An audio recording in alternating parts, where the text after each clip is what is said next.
Siya si Eman Atienza na pinanganak noong February 8, 2006. Si Eman ay ang bunsong anak ng TV host na si Kuya Kim Atienza.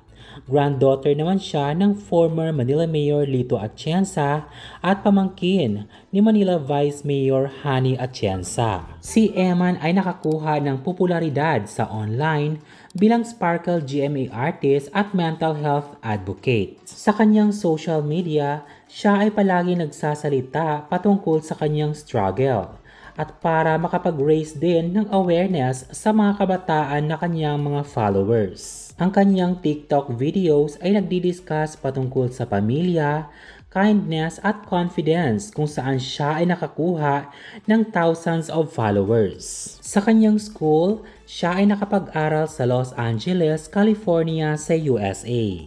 Palagi niyang dinidefend ang kanyang family against public misconceptions patungkol sa yaman at privilege. Noong 2024, proud niya na sinasabi na ang kanyang ina ay ang family's primary breadwinner. Napakaraming supporters at followers ni Emma Atienza lalo pat siya ay isang advocate ng mental health.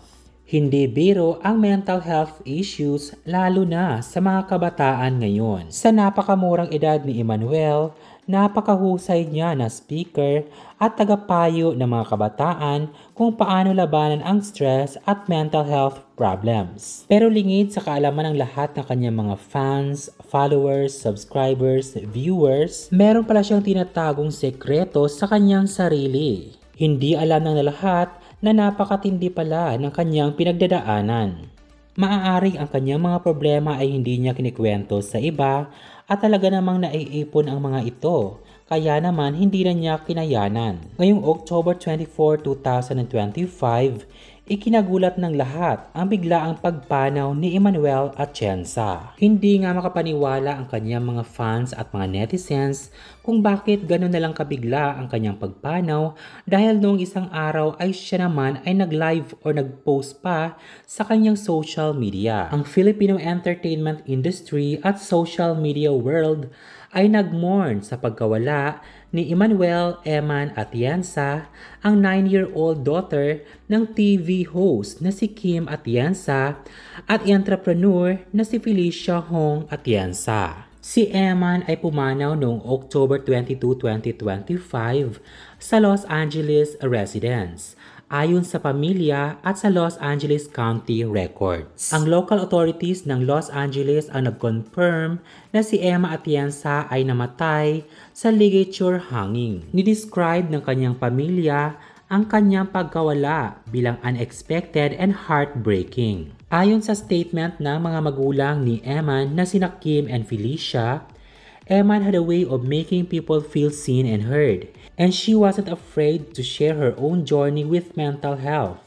Her authenticity helped so many feel less alone. Bumuhos naman ang messages of sympathy at tributes sa Twitter at Instagram, kung saan ang kanyang mga kaibigan at mga fans ay ni-describe nila na siya ay bilang isang a ball of sunshine and a kind soul who brought light to others. Ang aktres na si Andrea Brillantes at ang content creator na si Niana Guerrero ay nag-join sa mga hundreds of fans expressing condolences sa Atienza family. Si Kuya Kim Atienza ay nag-broke ng kanyang katahimikan sa social media, nagpapasalamat sa mga kaibigan at supporters mula sa kanilang prayers habang nagtatanong sa lahat na i-honor si Eman sa pamamagitan ng kindness at empathy. Maraming mga netizens at fans ang nagtatanong kung gaano nga ba kayaman si Emmanuel Atienza. Si Eman ay hindi naman talaga isang major television personality.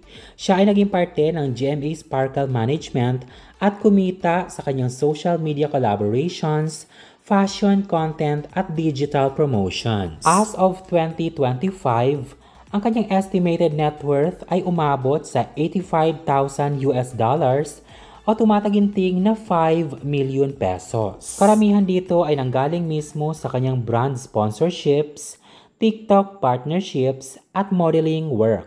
Para sa legacy ni Emma, ang kanyang authenticity at openness patungkol sa mental health ay nag-iwan ng marka na matagal para sa mga Pilipinong kabataan. Hinihikayat ng kanyang pamilya ang bawat isa na itago ang kanyang memorya na parang buhay sa pamamagitan ng kindness, compassion, and courage, values kung saan ito ay pinapractice ni Emma everyday. Ang private funeral ni Eman ay maheld sa Los Angeles kasunod ng memorial service sa Manila para ma-celebrate ang Eman's short yet inspiring life. Maraming mga Filipino and netizens ang nalungkot sa balitang ito patungkol kay Eman dahil si Eman ay napaka-cheerful at napaka-inspiring na young woman. Para sa mga magulang, kailangang maging open sa mga anak. Tanungin ang mga anak sa kanilang mga problema at ang kanilang mga pinagdadaanan para maiwasan at hindi na maulit muli ang mga ganitong pangyayari. Rest in peace, Emmanuel, Eman at Yansa. Ano ang masasabi mo sa video na ito? Mag-comment at mag-subscribe para palaging updated sa aking showbiz updates. Thanks for watching!